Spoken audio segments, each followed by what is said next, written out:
Hello everyone, welcome to my channel. तो आइए आज हम बात करते हैं एक न्यू टॉपिक के बारे में जो हमारा ब्लड के चैप्टर से ही लिया गया है बट इम्पोर्टेंट टॉपिक है।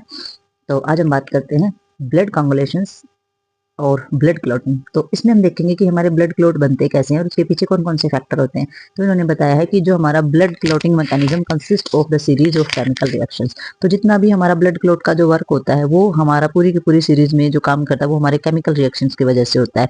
Damage to endotheliums and the platelets trigger a series in the events and in which promothrombins activate and the thromboplastins and release this the release from of the damaged tissues। तो इन्होंने बताया है कि भाई chemical reaction की वजह से तो ये होता ही है, और जब हमारी जो हमारी एंडोथीलियम्स जो वॉल होती है यानी कि जो ब्लड वेसल्स होती है ना उनके अंदर की जो लेयर पाई जाती है वो हमारी एंडोथीलियम्स बोली जाती है।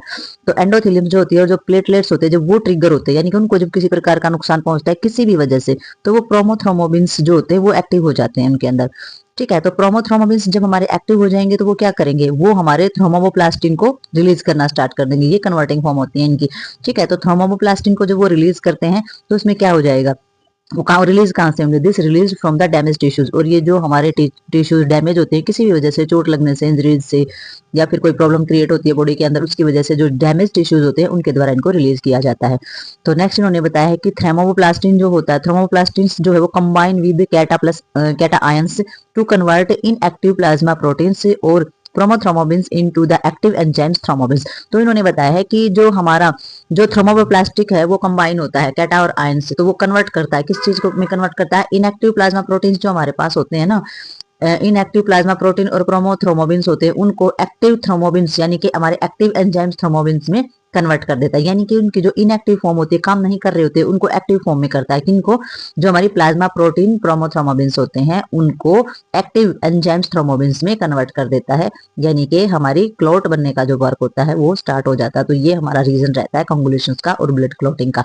तो अब हम जानते हैं आगे कि इसके पीछे फैक्टर कौन कौन से काम करते हैं, कौन कौन सी चीजें होती है जो हमारी काम करती हैं। आइए अब हम बात करते हैं कि ब्लड क्लोटिंग फैक्टर हमारे कौन कौन से होते हैं। देखो सबसे पहले हम देखेंगे कि इसमें फ्यूरोनोजन दे रखा है, फाइबर की फॉर्म का होता है ये। प्रोमोथ्रोम्बिन्स दे रखा है, टिश्यूज फैक्टर होते हैं हमारे। ठीक है, जो थ्रोम्बोप्लास्टिन्स के होते हैं। कैल्शियम जो होता है वो भी रहता है रीजन। ठीक है, लेवल्स फैक्टर रहते हैं इसमें।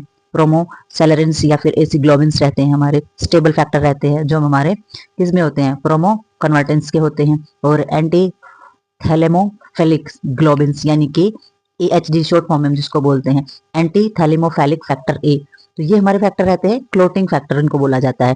नेक्स्ट इसमें क्रिसमस फैक्टर जो होता है, जो प्लाज्मा थ्रोम्बोप्लास्टिन और कंपोनेंट्स। तो इसमें जो होता है ये PTA होता है। PTA कहाँ तक है हमारा, ये PTA में हो जाता है प्लाज्मा थ्रोम्बोबिन्स ऑफ द एंडोथैलेमिक। लेकिन इसमें एक और भी होता है, इसमें PT और C भी होता है, क्योंकि ये जो प्लाज्मा थ्रोम्बोप्लास्टिन ऑफ कंपोनेंट्स, तो एक में ये भी आ जाता है। तो PTA और PTC दोनों ही जो फॉर्म होती हैं वो क्लोटिंग फैक्टर के लिए जिम्मेदार होती हैं।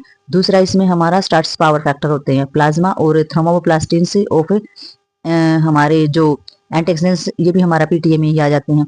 एंटीजन्स के जितने भी हमारे होते हैं, एंटी थर्मोप्लास्टिन जितने फैक्टर C में आते हैं तो ये हमारे PTC के अंदर आ जाते हैं, और ये हमारे PTA, तो ये हमारे इन्हीं की फॉर्म के होते हैं। तो हेमेज फैक्टर होते हैं, और कुछ हमारे जो होते हैं fibrin of the establish factor होते हैं। तो ये सब जो चीजें हमारी होती है, अब ये जो होते हैं माइक्रोबायोलॉजी में पढ़ते हैं थोड़ा सा इनके बारे में डिटेल्स में, तो उनमें हम जानेंगे। फिलहाल इसमें जब ब्लड क्लोटिंग या ब्लड कॉन्गुलेशंस में जब हम पढ़ते हैं तो आपने ही इसके कई बार फैक्टर आ जाते हैं। ब्लड क्लोटिंग फैक्टर कौन कौन से होते हैं, तो ये जो आप नाम लिखते हो यही एग्जाम में लिखा जाता है।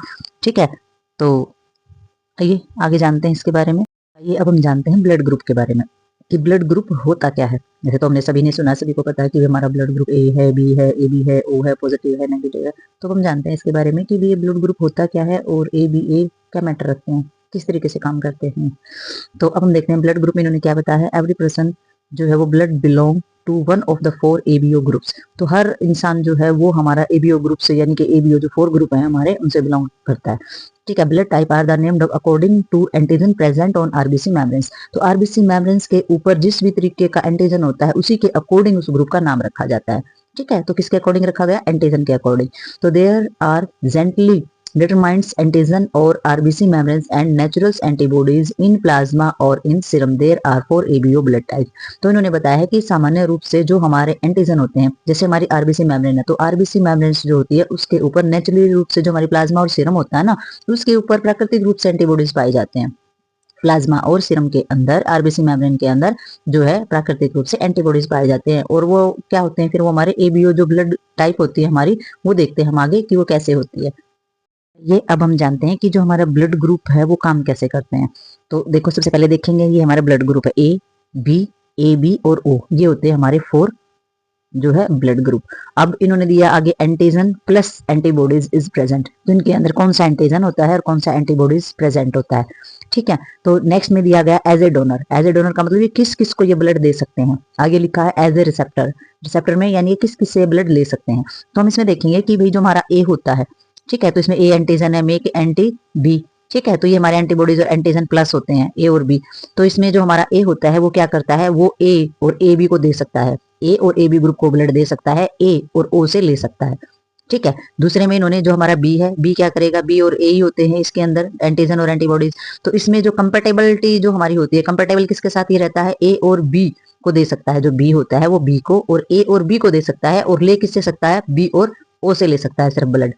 ठीक है, नेक्स्ट हमारा है ए बी। तो ए बी में क्या होता है, ए और बी हमारा एंटीजन और हमारा एंटीबॉडीज ए और बी, और ए हमारा जो ए होता है नॉर एंड एंटी बी होता है। तो इसमें जो कंपेटेबिलिटी होती है ए बी ओनली, तो ये क्या करता है, ये जो ए बी होता है ना, ये सिर्फ ए बी को ही दे सकता है, ब्लड दे सकता है। लेकिन ये होता क्या है, ये ले सबसे सकता है, रिसेप्टर, यूनिवर्सल रिसेप्टर होता है ये सभी से ब्लड ले सकता है, ए से ले लेगा, बी से भी ले लेगा, ओ से भी ले लेगा। ठीक है, लेकिन दे किसको सकता है, ए बी सिर्फ ए बी को ही दे सकता है।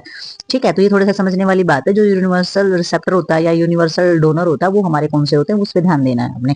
तो इसमें जो ओ होता है, तो ओ हमारा क्या करता है, ओ हमारा होता है जैसे कि इसमें ए और बी हो गया हमारा, नाइदर में आ गया, मेक बोथ एंटी, ए और बी एंटी हो गया, तो इसमें ए और बी होता है। तो कंपेटेबल जो हमारा होता है ऑल ग्रुप, तो यूनिवर्सल डोनर इसको बोला जाता है। तो ये ऑल ग्रुप के साथ कंफर्टेबल होने के कारण ये क्या करता है, ये ए को भी दे सकता है, बी को भी दे सकता है, ए बी को भी दे सकता है और ओ को भी दे सकता है, इसलिए इसको यूनिवर्सल डोनर माना जाता है। ठीक है, और ये जो कंफर्टेबल विद, और ये ले किससे सकता है, रिसेप्ट किसका कर सकता है, सिर्फ ओ ब्लड ग्रुप जिसका है वो ओ से ही ले सकता है, वो किसी से ब्लड ले नहीं सकता, बल्कि वो सबको दे सकता है। ठीक है, तो इसमें हमने क्या पढ़ा, इसमें यही पढ़ा है कि हमारे 4 ग्रुप होते हैं, किसको ब्लड दे सकते हैं, किस ब्लड ग्रुप को ब्लड दे सकते हैं और किस ब्लड ग्रुप से खुद ब्लड ले सकते हैं। तो इसमें हमारे 2 ऐसे ब्लड ग्रुप हैं, यानी कि ए बी जो यूनिवर्सल रिसेप्टर होता है, ले तो सबसे लेता है लेकिन देता अपने सेम वाले को ही है। ठीक है, और ओ जो होता है वो दे तो सबको सकता है लेकिन लेता जो है वो सिर्फ अपने सेम वाले से ही है। तो आई होप ये जो ब्लड ग्रुप है या फिर ब्लड क्लोटिंग फैक्टर सिस्टम है ये तुम्हें समझ में आया हो, with diagram with flow charts.